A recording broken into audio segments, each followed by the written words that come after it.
நான் தேவ பிள்ளை.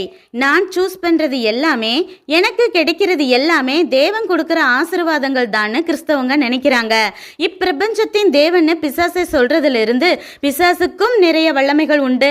விலை மதிப்பில்லாத மனித ஆத்துமாக்களை பறிக்கிறதற்காக எந்த ஆசீர்வாதங்களை வேணும்னாலும் தர பிசாசு ஆல்வேஸ் ரெடியாகவே இருப்பான். சாராளுக்காக பார்வோன் ஆபிரகாமுக்கு கொடுத்த ஆடு மாடுகளும் ஆகான் இச்சித்த பொருட்களும் கேயாசி நாகமானிடம் இருந்து வாங்கிய பொருட்களும் தேவன் கொடுத்த சொத்தா?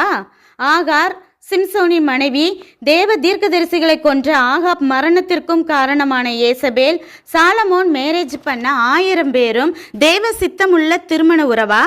சாலமோன் பிள்ளைகள் இஸ்மவேல் கூட பிறந்தவங்கன்னு பார்க்காம 70 பேரை கொன்ற கிதியோன் மகன் அபிமெலேக்கு, தன் அப்பான்னு பார்க்காம கொல்ல பார்த்த அப்சலோம் தேவ சித்தத்தில் பிறந்த பிள்ளைகளா? அம்னோன் ஃப்ரெண்ட் யோனதாப், சிம்சோனுக்கு தெலிலால், யோசபாத்துக்கு ஆகாப், இதெல்லாம் தேவன் கொடுத்த நட்புகளா?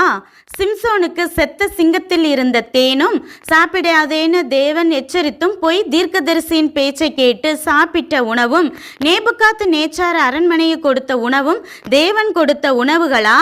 கானானியர், எகிப்தியர், எபூசியரை காத்த நிழல் தேவன் கொடுத்த பாதுகாப்பா? இப்படி கிடைக்கிறதையும் பார்க்கிறது எல்லாம் இச்சித்து எடுத்துக்கொண்டு தேவன் கொடுத்த வாக்கு தத்தம் நிறைவேறலையேன்னு தேவனை குறை சொல்றது எந்த விதத்துல நியாயம்?